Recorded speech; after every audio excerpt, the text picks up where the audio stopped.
immediately led them to Irika's bed and sat them down. Irika kept his head down, staring at the floor. "Irika-sensei, I'm so sorry," Kakashi started. He tilted his head to try and look at Irika's face, but the other man turned away even more. "Irika-sensei, look at me?" Irika shook his head furiously, lifting a hand up to his face and wiping his tears away, even though more spilled down his cheeks after. Kakashi frowned and lifted Irika's face with his own hand so that he was looking straight into the Chunin's eyes. Irika didn't stop him, but stared into the Jounin's eye defiantly. They stared at each other for what seemed like forever, but was really only a few moments. Finally, Kakashi closed his eye and wrapped his arms around Irika, pulling him in as close as he could.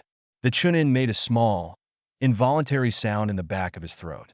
"Irika-sensei, what do I have to do to make you believe me?" Kakashi whispered, directly into the Chunin's ear. Irika shivered involuntarily from the feel of the silver-haired man's breath ghosting over his ear. However, he didn't say anything, just brought his arms up to Kakashi's back and clutched at the fabric there. He felt the other man shift his arm a little and almost turned to see what he was doing, but stopped himself because he'd just be burying his nose into the other man's neck, and that would be useless. Kakashi? Irika took a deep breath, his voice unsteady from crying.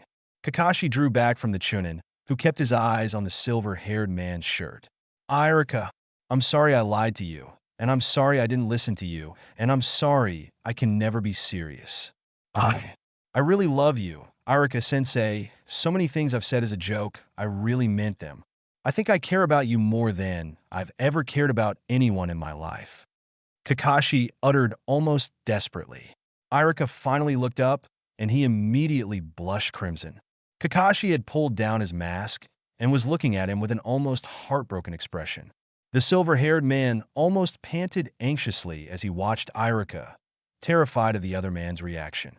He'd always been so scared to tell the other man seriously, not having the option to laugh and say he was just kidding while his heart broke inside as the other man rejected him. Now it was really out there. Irika really knew Kakashi loved him. He held the silver-haired man's heart in his hand. Kakashi, you don't have to answer. I just wanted you to know. Kakashi interrupted quickly, leaning forward and pressing his lips to Irika's slightly parted ones. That I love you. He disappeared in a cloud of smoke. Kakashi, Irika called after a moment of sitting there in stunned silence. Kakashi, I love you too. He smiled sadly at the spot where the Jounin had just been letting a tear roll down his cheek and touching a finger to his tingling lips. Kakashi stood outside of the castle, trying to appear not to be shaking. He was panting a little, but to anyone else it would have looked like he was just casually leaning against the huge building. He slid down the side of it and drifted off to sleep. Having stayed up all night and now all morning, he was exhausted. Lunchtime came soon enough, and Hagrid's class was coming back into the castle. However, most of the students stopped, and when Hagrid looked back to find only a third of his class still following him, he quickly backtracked to where his class was crowded around a part of the wall, whispering amongst each other. He pushed some of the students out of the way, trying to get right into the area they were crowded around to find out what they were doing. He found Kakashi, crouched beside the wall, dead asleep. Hagrid frowned and did the first thing that came to mind. Wake him up.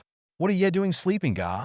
Hagrid had attempted to shake the ninja's shoulder, but as soon as he made contact, Kakashi's eyes snapped open and he flipped the half-giant over, one foot on his back and a kunai in his hand, ready to fight anyone else. He blinked when he stared into the eyes about 20 Hogwarts students. What was that fair? He looked down at the half-giant under him and quickly stepped off with a sheepish laugh. Sorry. He held out a hand to Hagrid to help him up, but the half-giant refused. He was too much weight to be helped up by someone a regular size. He stumbled on his way up, and Kakashi rolled his eye and helped him the rest of the way with only minor difficulties. The students were staring at him in awe, making him uncomfortable. He still felt horrible for what he did to Irika. What time is it? I don't understand. Hagrid deadpanned at the silver-haired man. Kakashi then smacked himself in the face, having forgotten they didn't speak the same language. A time? He asked, pointing to his own wrist and holding his hands out to show he had no watch. His accent confused the other man for a moment, but he got it sure enough. He held up his hands to show numbers one at a time, basically telling the other man that it was lunchtime. Kakashi nodded in thanks before disappearing in a cloud of smoke. Whoa! He threw Professor Hagrid in his sleep. One of the students exclaimed, and they began to whisper among themselves again. Hagrid rolled his eyes at his class and led them the rest of the way inside. Kakashi walked into the great hall reluctantly, spotting Irika sitting at the staff table, nothing on his plate yet, and looking around. The Chunin spotted Kakashi, and his eyes stayed glued to the silver-haired man.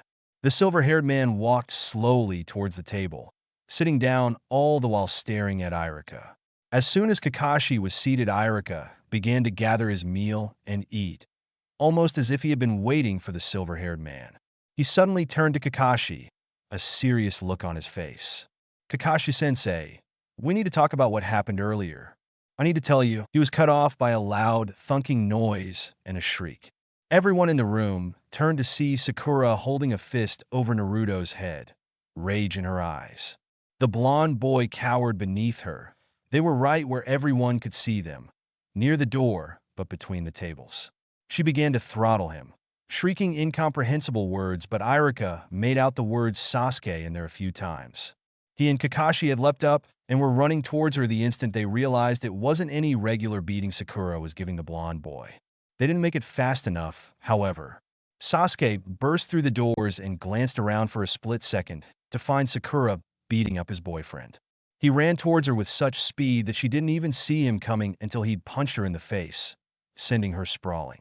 He stood before her, panting in rage. Sasuke. She blinked at him and opened her mouth again to say more, but he cut her off. What the hell did you think you were doing? He all but roared, making her cower before him.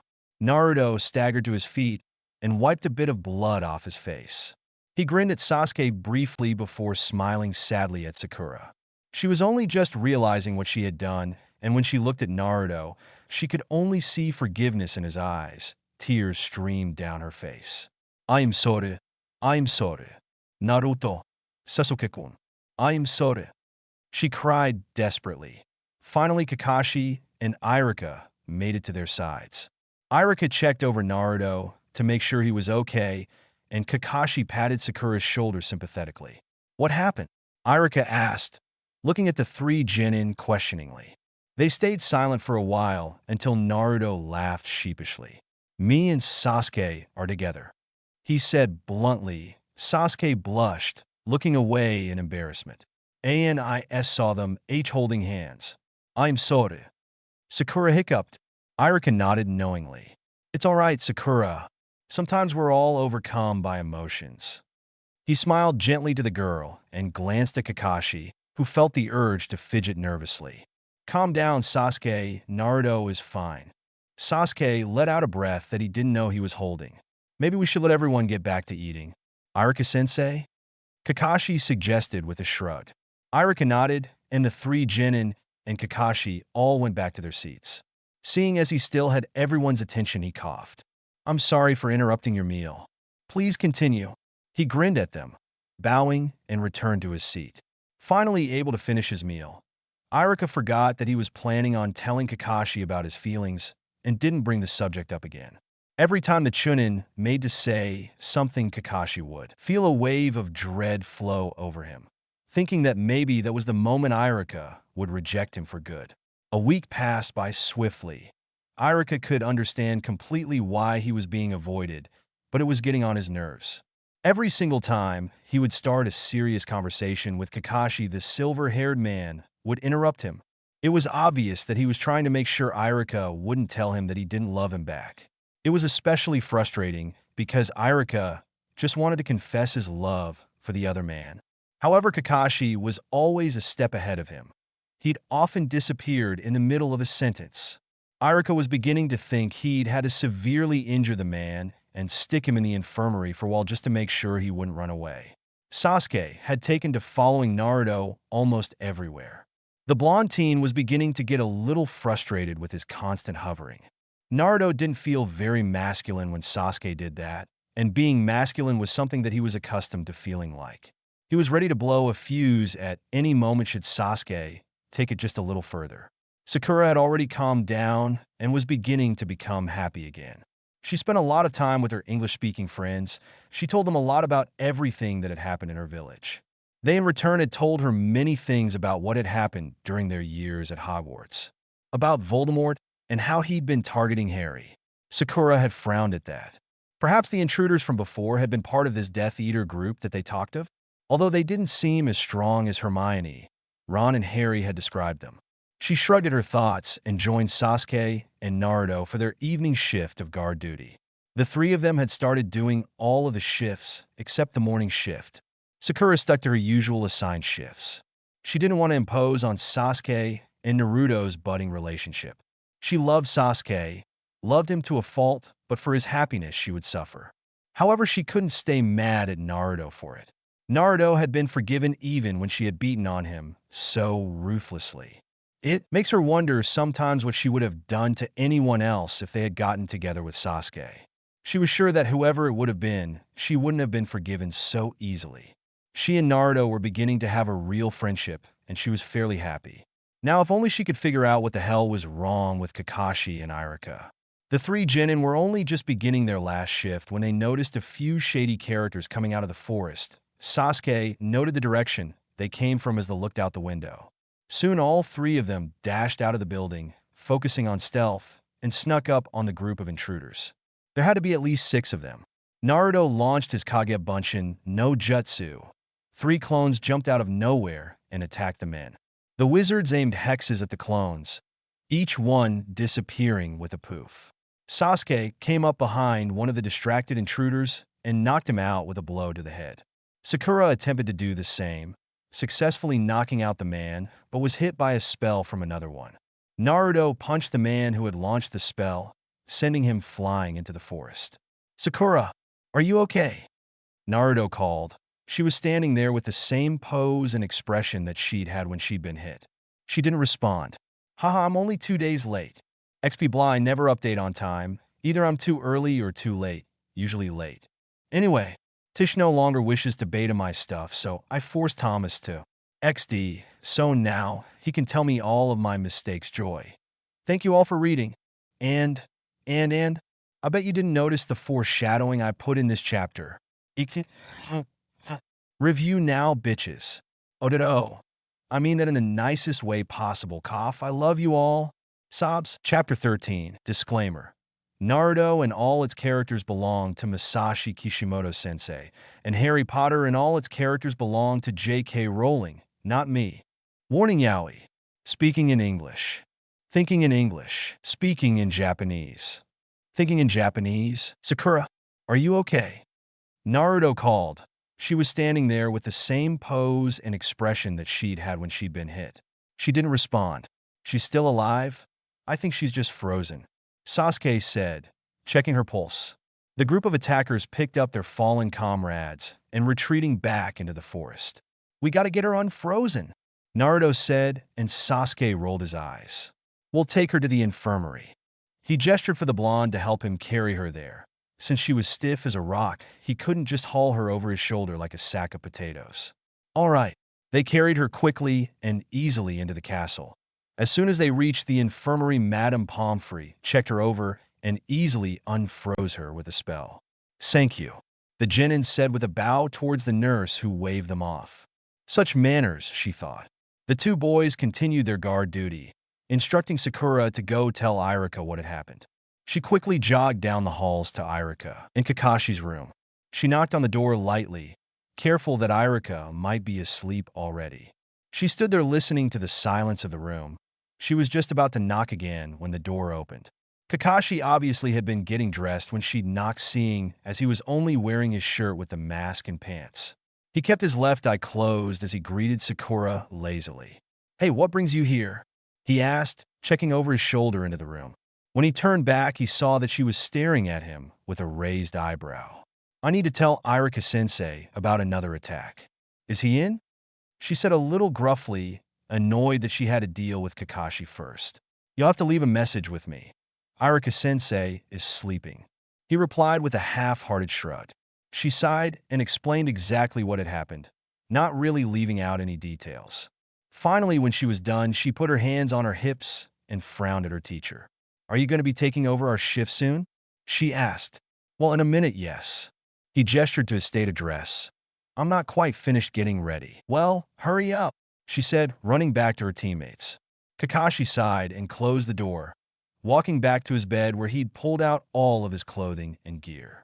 He looked over his shoulder again, checking to see that Irika was still sleeping. The Chunin shifted in his sleep, turning to face the silver-haired man. Kakashi stared for a moment before giving in and walking over to the other man. He kneeled beside the bed and carefully brushed back a loose strand of hair from Irika's face. Kakashi's lips curled up into a soft smile, and he pulled his mask down, kissing Irika's temple. The Chunin smiled in his sleep, and Kakashi kissed him again. Irika's eyes fluttered open. He stared at Kakashi's bare neck, not really realizing what it was until he felt lips move from his temple to his cheek and down to his jaw. Kakashi. Hot breath ghosted over his lips, and not wanting to scare Kakashi off, Irika closed his eyes again, feigning sleep. His heart pounded heavily in his ears, but the silver-haired man didn't seem to notice. Slowly, Kakashi brushed their lips together, and Irika parted his lips with a sigh, acting as if he had done so in his sleep. The silver-haired man paused. Irika figured he was checking his face to make sure he was indeed sleeping before pressing his lips to Irika's again, slipping his tongue out for a taste. Then suddenly he drew back. Hearing Kakashi's footsteps retreating, Irika dared to open his eyes again, and seeing Kakashi pulling on his vest and gear, He closed his eyes with an inaudible sigh. Irika almost groaned aloud, wishing that he could just blurt it out to Kakashi, but he didn't want to have their first moment turn out so awkward and unromantic. Kakashi's confession had been so beautiful, and Irika didn't want to cheat the other man by just saying it. He wanted it to be perfect. His last thoughts before he fell asleep were that he was going to stop trying to make the perfect moment and just wait for it. Bastard, stop following me around constantly. I'm not a baby, you know. I can take care of myself. Naruto was yelling at Sasuke when Sakura walked up to them. She did so as silently as possible, so as not to disturb their argument if it was something they needed to discuss. You didn't do anything when Sakura was... Sasuke replied, but was quickly cut off by Naruto. Sakura-chan is my friend, and I wouldn't hurt her. So she went nuts and needed to let off a little steam. So what? She's fine now. I don't need your protection constantly, he said. Sakura nodded absently. Oddly, for once, she wanted to agree with Naruto, and she didn't feel bad for disagreeing with Sasuke, even if it was about her sanity. Just tone it down a little. Fine. Sasuke huffed. Naruto opened his mouth to say something more, but Sasuke cut him off with a chaste kiss. Hello, Sakura. Sakura-chan. Hey. Naruto greeted, nervously scratching the back of his head. Hey, she said wryly, chuckling a little at their expressions. Kakashi-sensei should be taking over our shift soon. He better not be late, Naruto exclaimed. He was getting ready when I told him what happened, so I think he'll be here soon. Sakura said, looking around a bit. That good-for-nothing BA, Naruto cut himself off as Kakashi appeared, crouched on the end of the railing at the bottom of the staircase that was 2 feet away from the genin. He greeted, waving cheerfully. Good for nothing what? Nothing, Naruto said, quickly changing the topic. So, you're taking over. We'll be on our way. Yeah. He waved as Naruto grabbed Sasuke's arm and dragged him back to their room. Sakura had already started on her way. Kakashi spent his night slowly wandering the castle halls and grounds, his mind wandering to what had happened in their time at Hogwarts. It was already February, the holidays having flown past quickly. Sakura had reminded him the other day that Valentine's Day was coming soon. She was planning on getting chocolates for all of her friends. Naruto and Sasuke were obviously going to get each other something even though they denied it. Kakashi had already decided that he would get Iriko a box of chocolates, ones that weren't too sweet, exactly how the Chunin liked them, and he'd already bought the card on which he wrote a personal message. Irika had decided on much the same thing. Though his message would not contain a flowery confession of love, he wanted to tell Kakashi in person. So his note was more along the lines of, "Stop running away from me. I'm not going to reject you." The next morning, as all 5 ninja headed on their way to the breakfast table, Sakura studied Kakashi and Irika. She'd been doing that every day, yet still had no idea what had them on edge. However, that morning, she was relieved to see the tension had abated somewhat. She was startled when Sasuke suddenly spoke to her right. Kakashi-sensei, Irika-sensei. He started, catching their attention. What is it? I saw the intruders came from the far side of the forest. Sasuke replied coolly, tilting his head as if to encourage a response. Well, we can't know how many will be there, so, Sakura, you'll stay in the castle and keep radio contact in case the situation gets out of hand. We'll go check it out tonight. Kakashi said, all business, and the others nodded seriously. They sat in their usual spots for breakfast. Sakura's had become one at the Gryffindor table. I think they might have gotten into a fight, Madame Pomfrey whispered to McGonagall. The Gryffindor head of house turned to look towards their frequent conversation subjects, Kakashi and Irika. Why do you say that? She asked, and Pomfrey shook her head. They're not bickering like they used to, and Kakashi is acting kind of skittish around Yumino. She said, as if it was the most obvious thing in the world. I see. Notice how almost every time Yumino starts a sentence he cuts him off? I think he's worried about something Yumino might say. Pomfrey elaborated, and McGonagall nodded in agreement. Perceptive as always, Pomfrey. She said, taking a sip of her drink. Do you suppose there is anything we can do to maybe help them work it out? They've been like this for so long. I'm worried they'll never solve it. I have no idea. We don't quite know the situation, so how can we help? She frowned dejectedly. Too bad we didn't know Japanese, so we could understand what they were saying. They're not actually together. Dumbledore said, leaning across the table to be able to whisper with the two women. Processor Dumbledore, they squeaked in the most dignified manner anyone can. They're not, Pomfrey asked after clearing her throat. No, though from what I gather Kakashi must have confessed his feelings for Irika and is avoiding Irika's answer. He replied, and the two women looked like they wanted to squeal in joy that their suspicions were so close. Of course they appeared completely professional. Is there anything we can do? I don't think so. Not yet anyway. They may just solve it on their own. Dumbledore replied, the familiar twinkle in his eyes as he leaned back into his seat and resumed his meal. You want to tell us more, will he? McGonagall muttered, and Pomfrey made a noise of agreement. Later that day, after dinner Kakashi, Irika, and the male genin readied themselves to go out into the forest. Readjusting their weapons pouches and shuriken holsters, checking that their radios were working, that sort of thing. With a nod to Sakura, they exited the building, stealthily splitting up when they got outside and hid neatly in the trees of the forest. Reaffirming their locations into the radios, they headed towards what they supposed would be the enemy hideout. Gossiping Pomfrey and McGonagall strike again. XD, OMG, OMG, OMG, OMG. I'm back into the swing of things, and here's the update to prove it. Sorry I took so long. I promise I'm working on the next chapter right away, and will most definitely be somewhat on time. And this is one of those chapters, the boring ones that need to be written for the next part to make sense. Next chapter, my second attempt at an action scene, and the plot does not thicken, but actually resolves a little. That's not the last chapter, though. Fear not. I should stop rambling, or I might tell you what happens, so yeah. Review, please. It really does keep me going. I might have not continued this story if people didn't remind me it still existed. So, please? Puppy eyes. Chapter 14, Disclaimer. Naruto and all its characters belong to Masashi Kishimoto-sensei, and Harry Potter and all its characters belong to J.K. Rowling, not me. Warning Yaoi. Speaking in English. Thinking in English. Speaking in Japanese.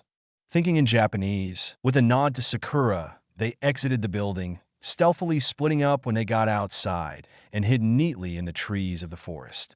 Reaffirming their locations into the radios, they headed towards what they supposed would be the enemy hideout.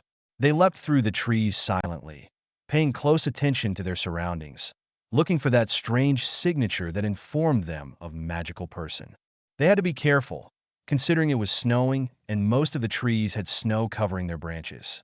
They had traveled well into the forest before they spotted anything. Sasuke's attention was caught suddenly by the wizard's presence. He motioned discreetly to Irika, who was the closest one to him. Irika nodded and made the same sign to Kakashi, who did the same to Naruto. Suddenly a spell is cast, directed at Irika, who dodges and jumps to another branch higher up in the trees. The silence that had been up until then was shattered by a loud shout from Naruto as he attacked another wizard. Here we go, Sasuke thought, resisting the urge to smack his forehead for the blonde's stupidity. He ducked through the trees and knocked out the wizard that had been on his way to attack Naruto. The other genin gave him the thumbs-up sign and flashed a brilliant smile. Sasuke's lip twitched a little, and he rolled his eyes. The blonde leapt through a few trees, slipping a little as the dark bark from the tree broke off. When he grabbed it for balance, a curse was uttered near him suddenly, and he turned to see one of the enemy launch a spell and knock Sasuke backwards. He almost called out to Sasuke, but the dark-haired genin slid gracefully to a stop a few inches in front of the tree he'd almost been knocked into. Kakashi did a quick survey of the area around him before jumping to the forest floor. Two shouts from in the trees were heard as 3 spells were hurled in his direction. He nearly miscalculated the amount of attacks because of the silent one, and thus was nearly hit by that third. Judging from the direction the attacks came from, the 2 are over there and one in the opposite direction. The Jounin thought, still in a crouching positions from dodging. Irika-sensei, take care of the one to your left. He spoke into the radio to the Chunin, disappearing with a jutsu and reappearing between the other 2 that had attacked him. Roger. Irika confirmed and silently leapt onto the branch above said wizard, slipping down behind him and grabbing the man's hood, smacking his head against the tree. As the man fell into a heap of unconscious being, a woman's cry sounded behind Irika. He whirled around, grabbing her wrist and used that to throw her clear over his head. He cringed at the sickly crunching sound that must have been something breaking. A few more shouts were heard as some bullier-looking wizards and witches rushed out into the somewhat clearing.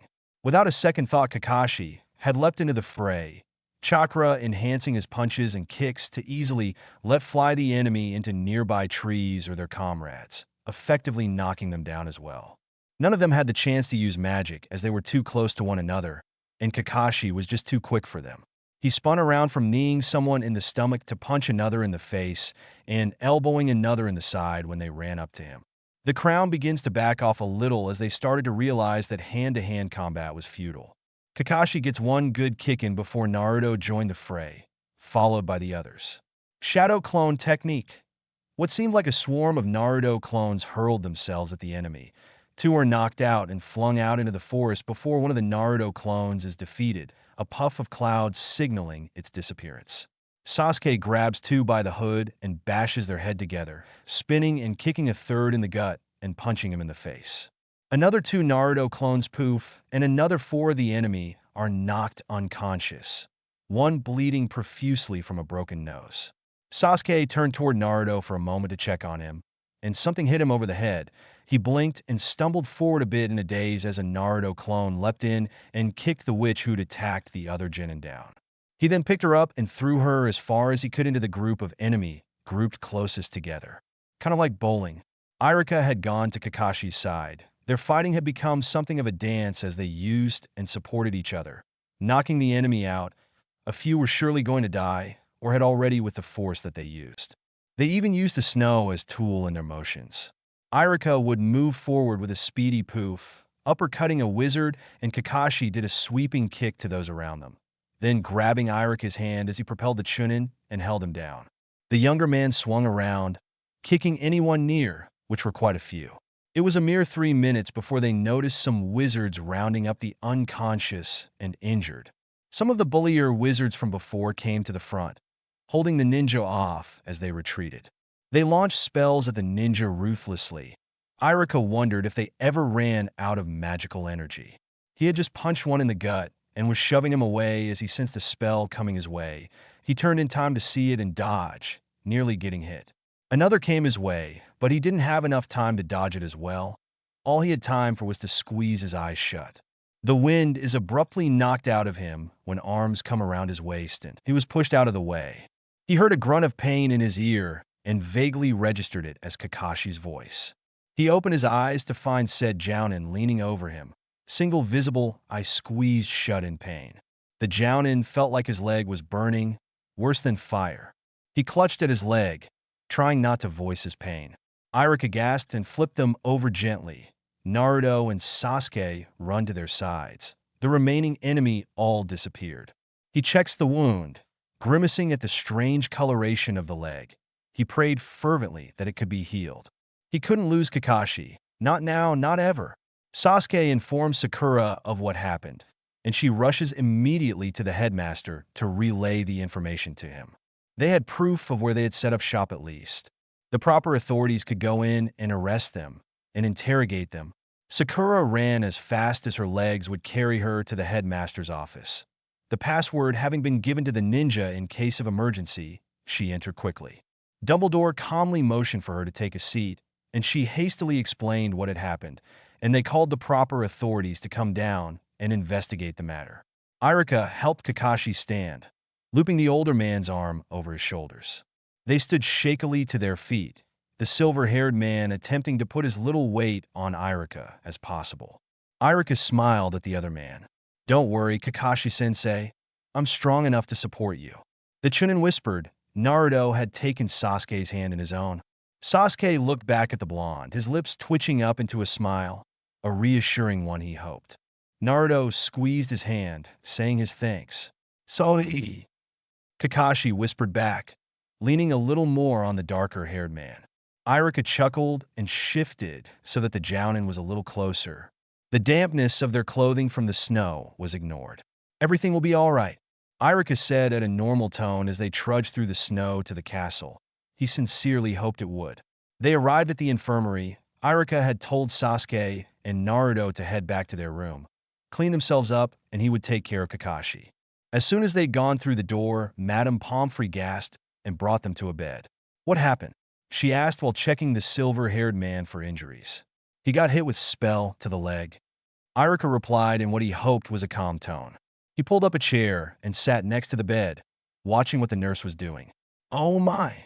What? Is it bad? He asked anxiously, standing up without realizing it. What's she saying?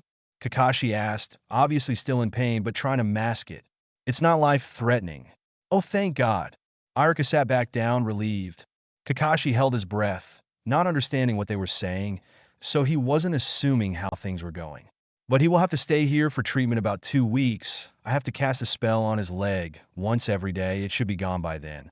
And it will be painful, she said, crossing her arms and looking up from Kakashi's leg. He has no other injuries? Kakashi-sensei, you're all right. You'll have to stay here for 2 weeks for treatment. Do you have any other injuries? Irika asked, absent-mindedly taking the silver-haired man's hand. Kakashi beamed, his eye curving up to show he was smiling. Irika wished he could actually see Kakashi's face at that moment. It must have been breathtaking. No, couple bruises, but that's it. Okay, he's got bruises, but that's it. Irika said, nodding his head to Pomfrey. She grinned at them. This seemed like such an opportunity for them to solve their problem. All right, you can stay here if you like, but you'll have to leave at 10. He needs his rest, you know. Right? Thank you. Irika nodded as Pomfrey disappeared into her office. Kakashi-sensei, how are you feeling? Fine now. I think she did something to my leg. It doesn't hurt quite as bad anymore. That's good. Valentine's Day is coming up soon, and I'll be stuck here.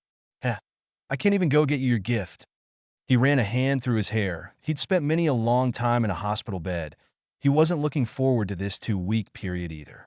That's all right if you tell me where it is I can bring it up here, and we'll open ours together. Irika suggested, his cheeks heating up a little. He hoped the time would come that he could confess his feelings to the older man.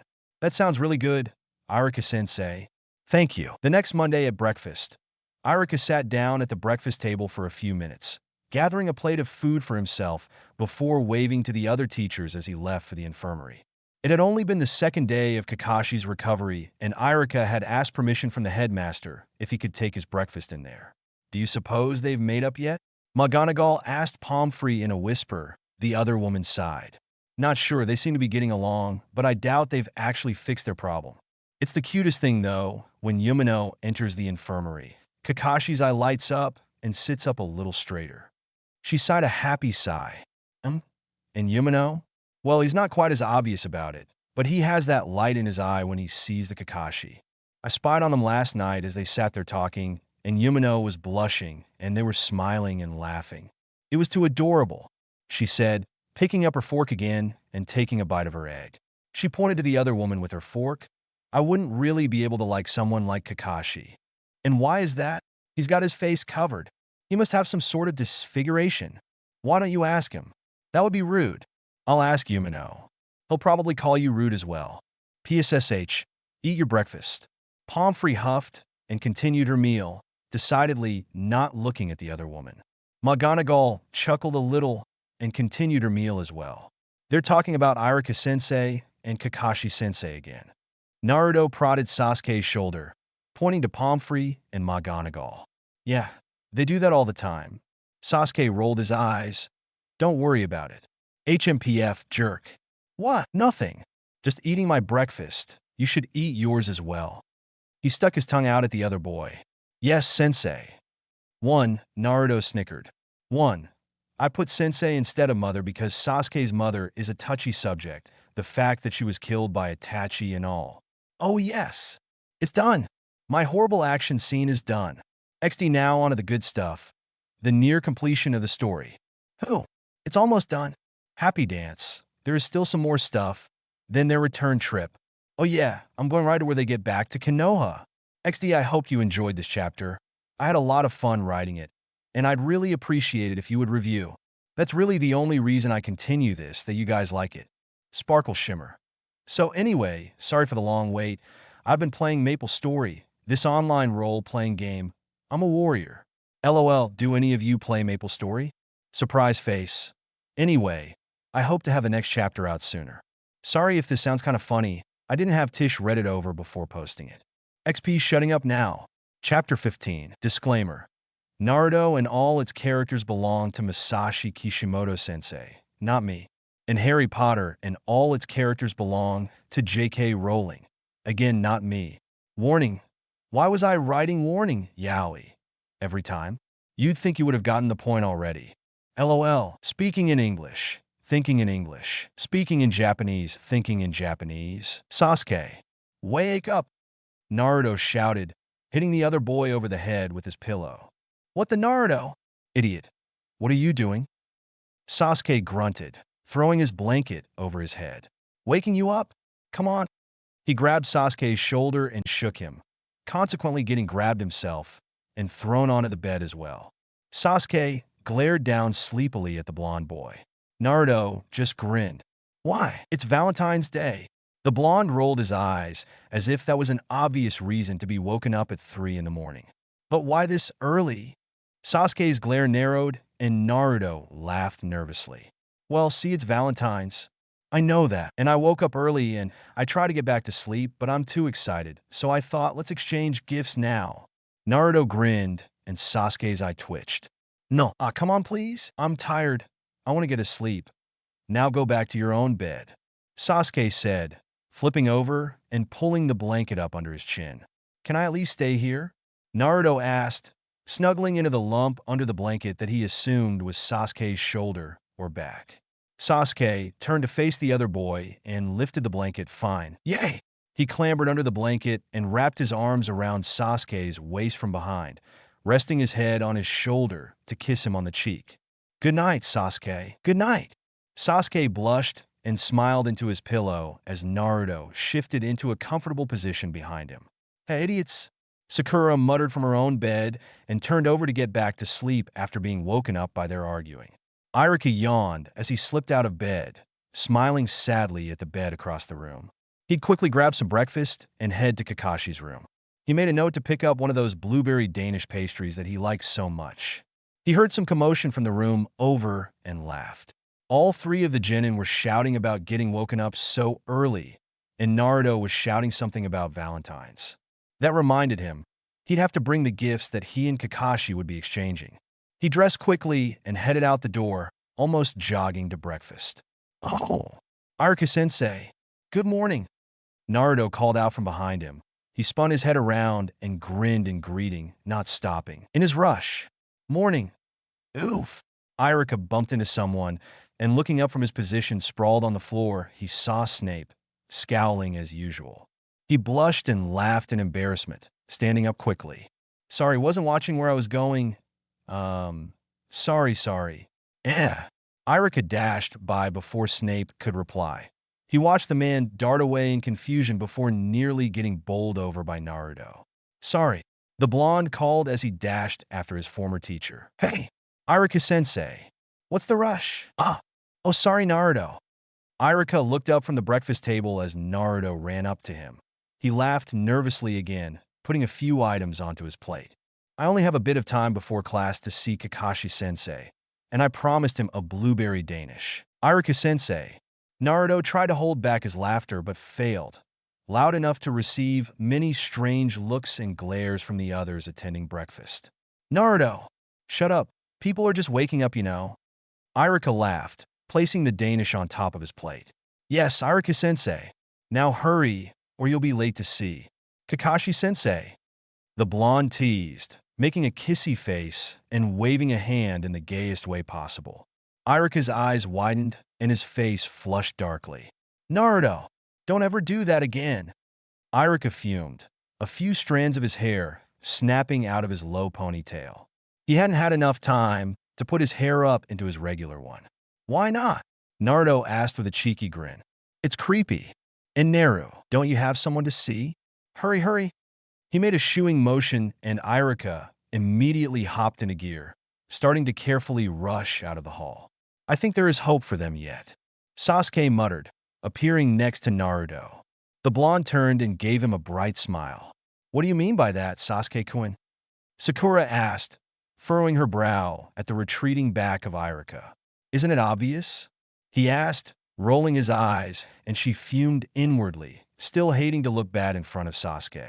Irika slipped into the infirmary silently and sat beside Kakashi's bed. The Jounin was wide awake, he knew, but feigning sleep. Irika grinned and set the plate of food on the side table.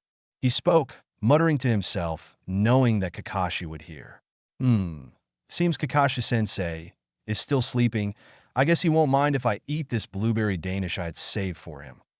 He brought said Danish up to his mouth, his lips having just brushed the end of it when Kakashi snapped up and swiped the Danish from his hands. Irika grinned. Morning, Kakashi-sensei. Morning, Irika-sensei. Kakashi chirped happily, pulling his mask down to eat the pastry. So, you've got to tell me where you've put my gift so that we can exchange them after my classes. Irika started, resting his hand on Kakashi's knee through the white sheets. The silver-haired man replied with his mouth full of pastry, not able to rid himself of the habit of eating so quickly. What?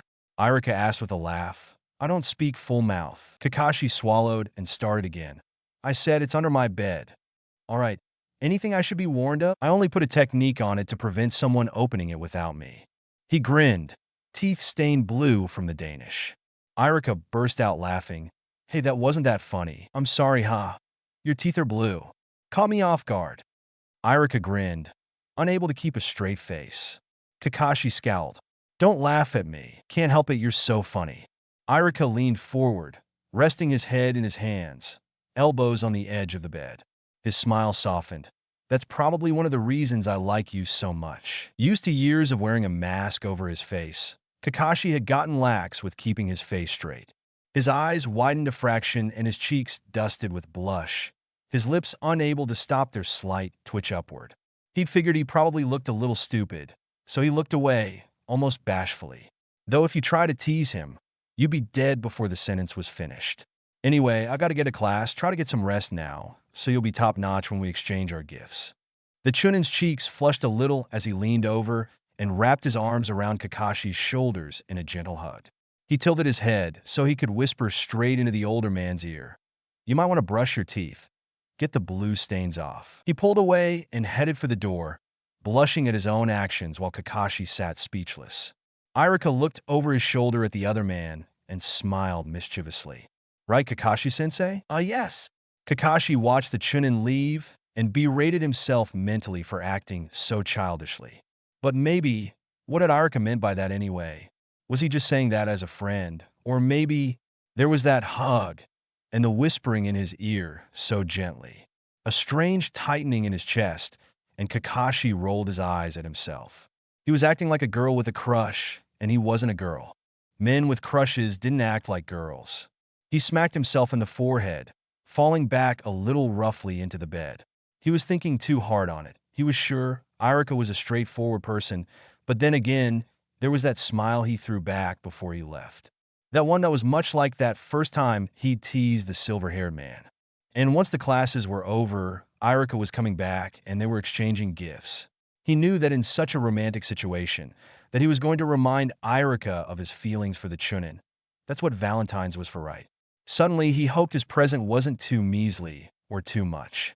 He hoped he'd gotten the right kind of chocolate. The stores in town didn't have anything recognizable, so he'd had to buy a few to test them out. And his mind was going in circles again. He smacked himself. He sighed, aggravated. It was going to be a long day. OMG, someone hit me now. I'm so late with this. Eager Greg. Smacked self with stapler. I'm sorry. I'm sorry. I'm sorry. I'm sorry. I'm sorry. I'm sorry. So, exams and school caught me and bashed my head against the wall a few times, and I was unable to write. And to think I'd said I was back in swing with updates. I'm a horrible, horrible liar. I cannot guarantee that I will update very quickly, but I really want to get the next chapter out before or on Valentine's. Gym class is going to kill me, so I'm not sure if I'll be alive by then. Oh, no. So my interest in writing this story has dwindled a little since I have a new preference of who goes with Sasuke and who goes with Naruto, and I've been getting into new series.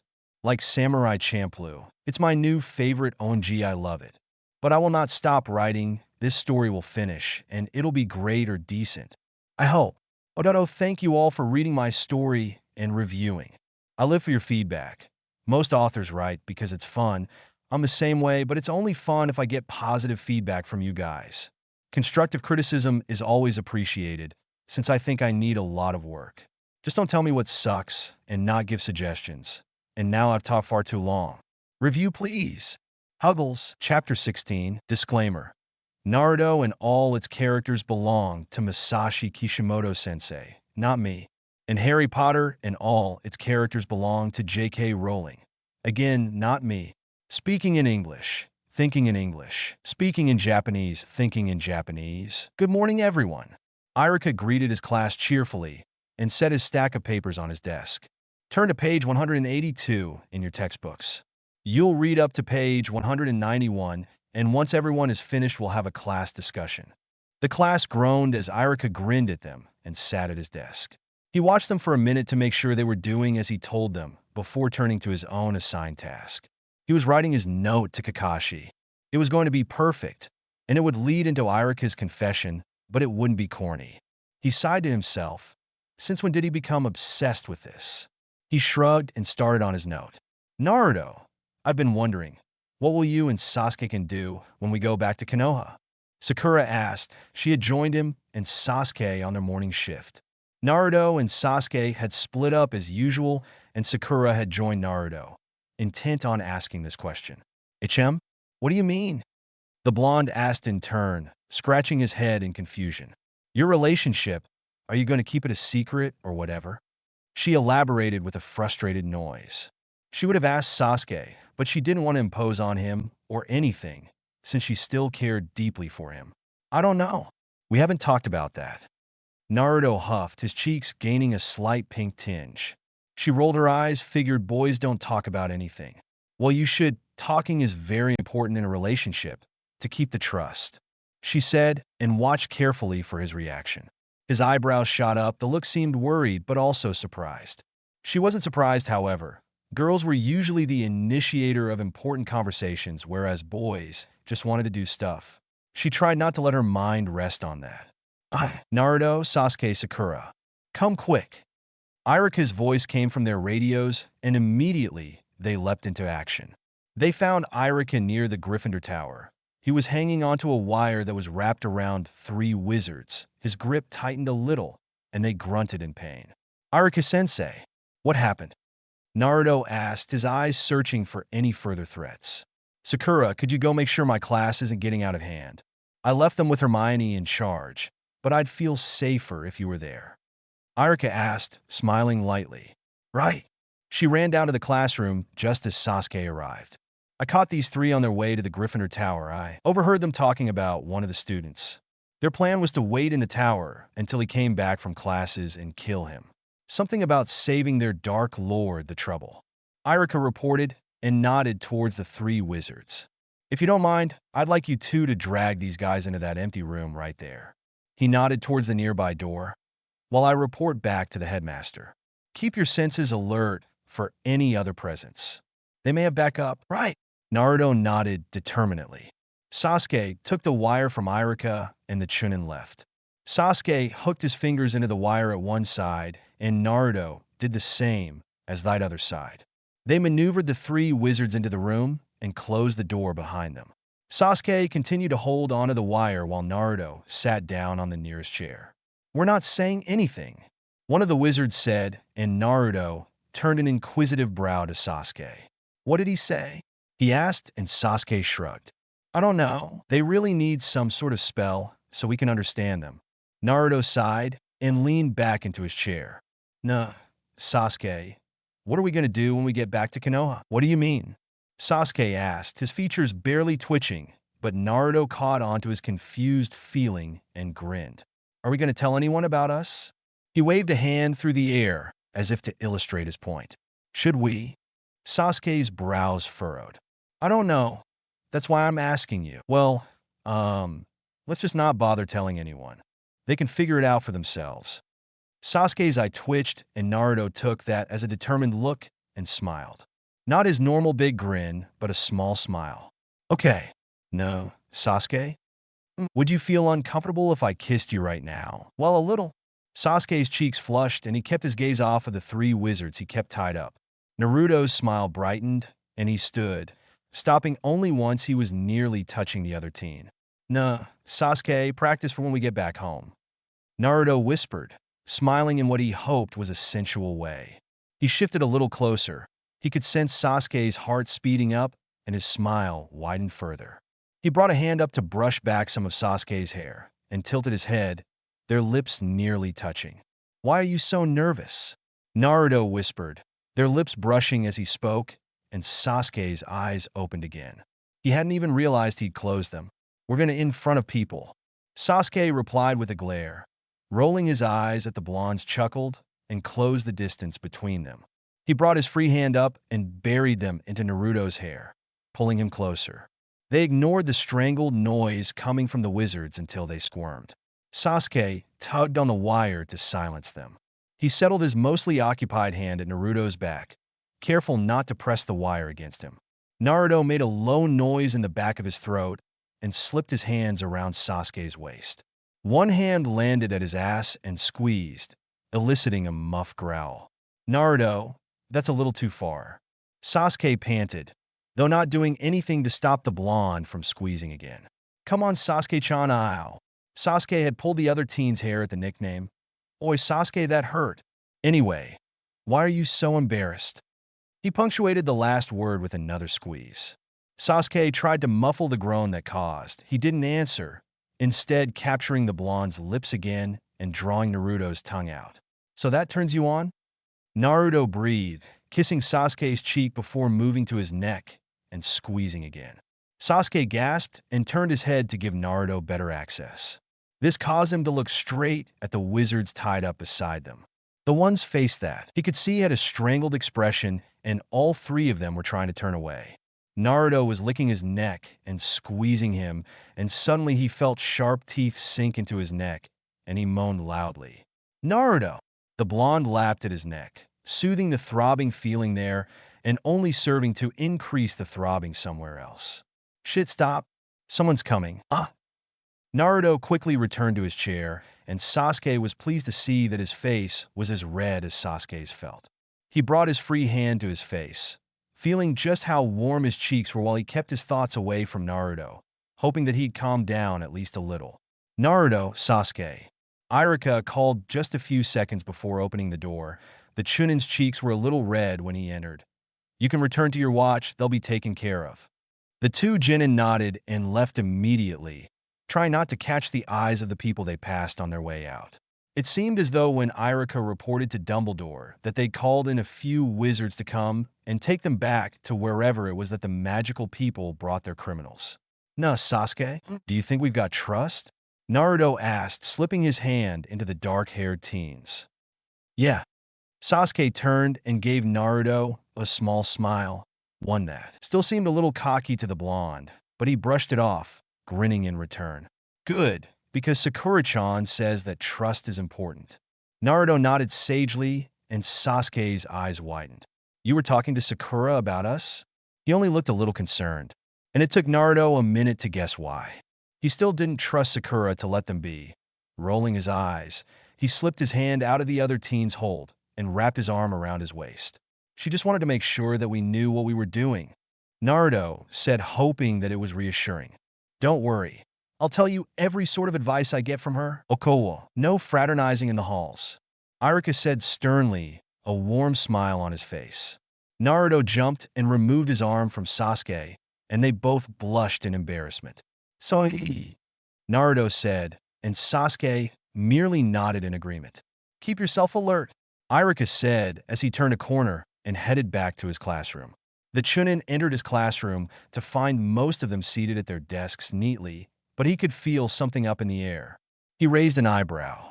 "Although I asked you to keep the class in order, Sakura." He sighed disapprovingly. But they were rowdy before I arrived, and I calmed them down." "That's a lie, and you know it." He grinned and ruffled her hair, earning an indignant squawk from the pink-haired girl. "Irika-sensei," she whined. "How do you always know? I wouldn't be a very good ninja if I didn't. Besides, you know already that emotions show through chakra, and you haven't even mastered concealing your chakra yet." He sat at his desk with a laugh and suddenly glared at the class, They all flinched in their seats. I expect that when I leave the class that you all behave. I'd like to be able to completely focus on the enemy instead of wondering if my students are obeying my orders. Enemies? Ron turned to whisper to Sakura. Yeah, Irika-sensei, were there any more than the 3 you captured? Sakura asked, and Irika chuckled. No, and they couldn't have done anything anyway. Apparently, they didn't realize that there were passwords to get into the dorms. They were almost as bad as those 3 brothers. You remember that mission you went on when Naruto had come up with that ridiculous mission to see Kakashi-sensei's face? Irika laughed at that. He'd gotten the story from Kakashi, which made it that much more ridiculous. Yeah, she sighed. We never got to see his face. I don't get all worked up about it. It's not that interesting. He scratched his cheek as they heated up at the memory, then laughed. Well, okay, yeah, it's that interesting. You got to see it. Sakura suddenly sat up in her seat. What does he look like? HM? Well, he coughed and turned his face to the side in embarrassment. Does he have buck teeth? Or, what, where did you get an idea like that? Irika asked, his eyes widening. His face is, it's. Sakura rose an eyebrow at her former teacher, a smirk threatening to rise to her face. Oi, you shouldn't be embarrassing me like this in front of my class. He frowned, and she laughed. Come on, Irika-sensei. Would you rather I asked you in front of him? Oh, God, no. Do you have any idea how much he would torture me with that? I'd be forced to resort to extreme measures, and that would ruin my plan. He suddenly smacked himself on the forehead. Plan? What sort of plan is that? She asked, and he glared at her. The students watched intently, anything to distract them from boring schoolwork. I might as well tell you, he sighed in resignation. Today after classes, I'm going to tell Kakashi-sensei how I feel about him. Oh my God! Do you mean? Sakura's lips slowly turned up into a grin, and he buried his head in his hands. Yes, yes. So, what does his face look like? He's gorgeous, okay? Leave me alone. He sighed and pulled his note out again, intent on finishing it and ignoring any more questions. The class went into an uproar as everyone began talking at once. Many were taking the opportunity to speculate why Irika had reacted the way he had. Said Chunin ignored their speculations and continued to work on his note. OMG, I'm late. Hangs head in shame. I really wanted to post this on Valentine's, but I guess there really isn't any point for that anyway since there was no confession. But of course that will happen next chapter. That's not a spoiler since you all know it's going to happen anyway. XP, I hope you Naruto/Sasuke fans enjoyed that scene. I also drew a picture from that scene since it got stuck in my head, and I was at my friend's house and I had nothing better to do than to draw PR0 in. LOL. So anyway, I hope you enjoyed this chapter. And the next one should be out soon because I've already started writing it. And yeah, enough of my rambling, go review. Please? Chapter 17. Disclaimer. Naruto and all its characters belong to Masashi Kishimoto-sensei, not me. And Harry Potter and all its characters belong to J.K. Rowling. Again, not me. Speaking in English. Thinking in English. Speaking in Japanese. Thinking in Japanese. Kakashi-sensei. Happy Valentine's Day. I hope the chocolates are good. I know our tastes are different, so I wasn't sure if they would suit yours. I would also like to use this note as an opportunity to ask you to stop avoiding me. Just listen to what I have to say, please. And I'm sorry for holding back for so long as well. I want this to be special. Yumino Irika. Irika grinned down at the page. It would have to do, since he couldn't come up with anything better to say. He laughed at his childish hopes that he could write something perfect. What had he been thinking? Kakashi didn't want perfection. Obviously, because he wanted Irika. He wasn't perfect, and Kakashi liked him anyway. Irika let his thoughts settle on that truth for a moment. His heart swelled, and his face flushed. Kakashi loved him, hopefully for himself, and not some crazy image of Irika that he had in his head. That made him a little uneasy, since it was such a valid idea. Jounin were prone to insanity, but Irika had accepted Kakashi's, though he may have some trouble at times. So he was probably more prone to thinking that way than regular people. He rewrote the note on the card he'd made, having shied away from the magical items in the shops in that town the students went to. Sometimes. That was also the reason he'd made the chocolates for Kakashi himself. As much as he was beginning to love this place, he wasn't comfortable with getting used to the magic, especially since at the end of the year, he'd be going back to Konoha. Sighing, he slipped the card into its envelope, and then the bag he'd placed the chocolates in. It wasn't covered in hearts, but he did go with the traditional red. Hoo-hoo! Irika grinned. Naruto was surely excitable today. He slipped off his vest and forehead protector before picking up his gift and the one for him. He took a deep breath and headed towards the infirmary. I'm glad you like it, Naruto. Sakura smiled sweetly before giving Sasuke his gift as well. Happy Valentine's Day. Thank you. Sakura really liked the Valentine's tradition here. Nothing was insinuated by giving chocolates to someone this day.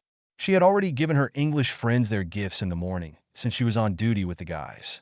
Just some candy and chocolate she found in the stores that they liked. The three genin finished their gift exchange, passing around silly candies they'd purchased. Naruto especially liked the every-flavor jelly beans. Sasuke nibbled a chocolate daintily, while setting the rest away for later. It's been a really calm year, Hermione said wistfully, flipping through the pages of one of her textbooks.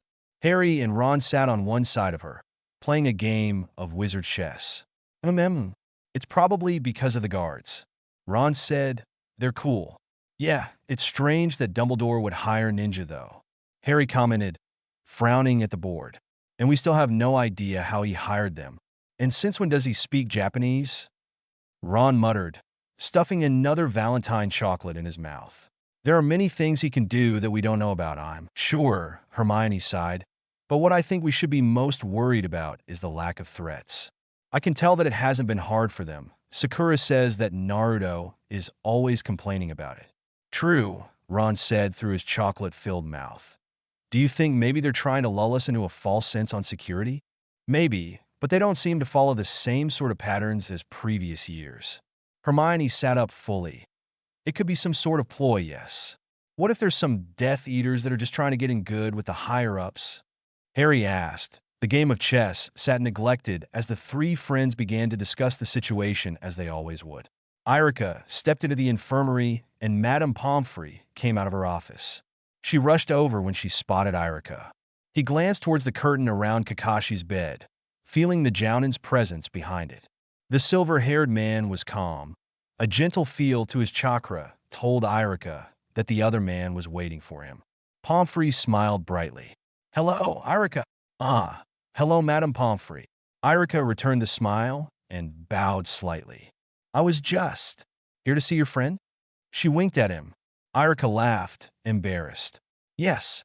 How is he doing? He'll be able to leave in 3 days, if that's what you're asking. Oh, good. He stood there for a moment, trying not to let his gaze move towards the curtain that Kakashi waited behind. Is she done yet?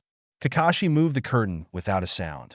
He stood in plain white pants and his shirt that connected to his mask. Oh, sorry. I'll leave you two alone. She said the last part with a strange tone in her voice that made Irika suspicious. But please make sure he stays in bed. He could slow the pace of healing and have to stay here longer, yes I know. Irika smiled. Kakashi-sensei, get back to bed. Yeah. Kakashi hung his head and walked back to the bed. Pomfrey returned to her office, situating herself in such a way that she could hear them. She wouldn't know what they were saying, but sometimes the tone spoke more than the words themselves. She pretended to work, flipping through papers idly. Happy Valentine's Day, Kakashi-sensei. Irika started, setting the gifts on the bed near Kakashi's feet. Happy Valentine's. So open yours first. The silver-haired man sat up straight and watched eagerly for Irika to open his gift to the Chunin. Right. He opened the gift carefully, pulling out a box of chocolates. He was grateful that he wasn't given something extravagant, or he'd feel stupid with just giving Kakashi chocolates. Irika smiled softly before removing a single piece from the box and popping it into his mouth. Good. Kakashi asked expectantly. Perfect. Irika replied around the chocolate. Kakashi grinned. Thank you. You're welcome. Could you pass me my gift? The Jounin asked sweetly. Irika snorted and did as he was asked. He finished off his chocolate and started on another one, slowly savoring it. Oh, there's a card. Irika mumbled, pulling the envelope from the box. A plain card was enclosed, obviously store-bought, but did not contain any words. Instead, there was Kakashi's precise handwriting. Irika-sensei, happy Valentine's Day. I hope you enjoy your chocolates. Love, Kakashi. Irika quickly read the note, and just as he looked up, Kakashi did as well. The silver-haired man held Irika's note in his hand. He cleared his throat. Kakashi-sensei, the Chunin sighed. You shouldn't have ran out on me so quickly that time. This would have been much easier. What were you going to say? Kakashi swallowed thickly, willing his heart rate to slow down. Whatever his answer, Kakashi promised himself, I will be okay. Irika smiled and moved his chair so that he was closer to the other man. He kept one hand at the Jounin's arm, in case he attempted to escape. I like you very much, Kakashi, so much that I'm sure I would break if we continued like this. I don't want either of us to pretend, and I hate to admit this. I have started to miss your teasing. I lost my train of thought. Kakashi-sensei, I love you. He held his breath, feeling stupid for saying such weird things in this situation. Did he have to admit that? What was he thinking? Really? Kakashi gripped the sheets, hardly able to believe the words. Yes, Pomfrey sighed from her desk, that moment being the only time she wished so fervently that their guests spoke English. Whose idea was it to have so many languages around the world anyway? She heard a few whispered words before a slight creaking of the bed, and then silence. Stupid curtain. Slowly, as if in a trance, Kakashi's arms wrapped themselves around Irika's neck. They drew the younger man closer. Irika let himself be dragged down. He rested his weight on one hand on the bed. The other found itself on Kakashi's side. The silver-haired man tilted his head as he leaned in farther. What about your mask? Irika whispered softly. The breath felt hot against the Jounin's cheek. He leaned in more, until they were nearly touching. You do it. Barely a whisper. Irika's free hand slid up Kakashi's body, sending shivers through it. It cupped his face gently, thumb curling the fabric and pulling it down. Kakashi's eye twitched at the brief scratch from the younger man's nail, but didn't say anything. He couldn't, not when it could ruin this feeling that surrounded them. Mask removed, Irika's hand gliding back to his side, Kakashi unconsciously licked his lips. His tongue briefly touched Irika's lips, and suddenly the moment seemed so real to him. Suddenly, all those months of thinking about Irika, thinking about how it would be once if those lips touched his, they led up to this moment. They led past it. Suddenly it was real. He tightened his hold on the Chunin, pulling him as close as possible. Irika smiled slightly, understanding the move, feeling much the same way. He closed the distance between them, and finally their lips met in a shared kiss.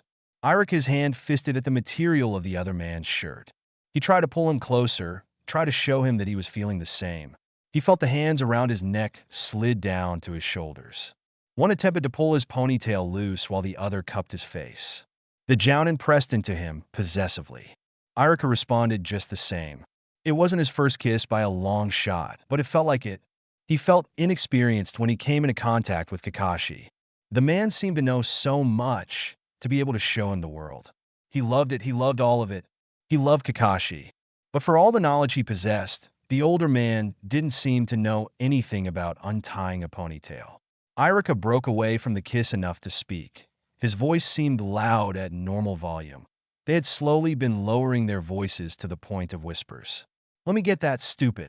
He chuckled humorously, using his free hand to pull the tie out in one fluid motion. Kakashi's only response was a groan against his lips. He reinitiated the kiss. The hand he'd been trying to undo the tie with was buried in Irika's hair. His other hand soon joined it. I love your hair. I love you. Kakashi whispered when they broke the kiss once more. Irika's hair wasn't as silky as a woman's, and it wasn't falling in neat layers. It was just soft, standing up in all directions, and there was a definite kink where the ponytail had been. His fingers caught in a small knot or two, but to Kakashi it was perfect. I love you too. Irika laughed softly. And I'd love to stay like this, but the end of the bed is digging into my thigh. They parted reluctantly, and Irika settled back into his chair. Kakashi sighed, holding on to one of Irika's hands. He was unwilling to give up their contact. He didn't want to think it could have been another dream. You haven't had any of your chocolate yet, Irika pointed out. Oh, right. He languidly pulled out one of the chocolates and licked it. Irika snorted. The Jounin grinned at the other man. the one whom he hoped would be his forever, and bit into the chocolate. His eyes widened as he chewed. Once he swallowed the chocolate, he sat up straighter. It was like raspberry chocolate, he exclaimed, already reaching for another one. I thought you'd like that. Woot! Finally finished that chapter, and I am so sorry it's this late. Wow. I hereby declare that I have no idea when the next update will be. But I will not give up on this story. I will not. Anyway, I really hope you enjoyed that chapter. It's a bit longer than my usual ones, kind of. When I look at other stories, I realize just how short my chapters are. Mine may have this many chapters, but another one with like 3 chapters would be longer. Kind of makes my accomplishments seem small. But anyway, I wouldn't be able to get the chapters out at all if they were any longer. But I think I'm going to try that on the next one I write. Wish me luck. LOL.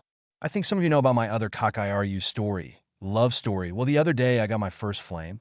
It was the stupidest thing I had ever read.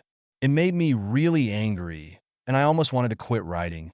But why should I let some random insert string of curse words here to hinder my writing? So, I would just like to thank all of you who are enjoying my story. You've all been a great support. Please review,